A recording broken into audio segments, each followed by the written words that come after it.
Hi everyone, welcome back to my channel. Hope you all are doing great.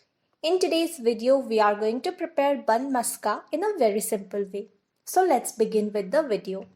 Here I'm taking a saucepan and here I have 500 ml of milk. We need to boil the milk in low flame.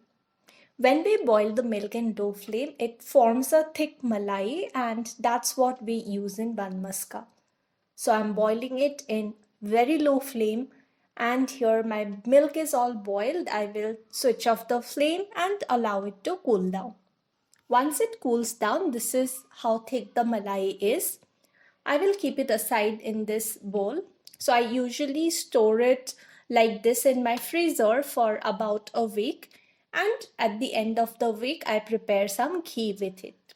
Here I have some buns that I ordered from Amazon Fresh. So I have 4 of these. I'm going to add 2 of these for the Bun Maska today. One side is plain and the top side is having these white sesame seeds added, which adds a nice color to it. Now I'm heating up a frying pan and then to this I will add some butter.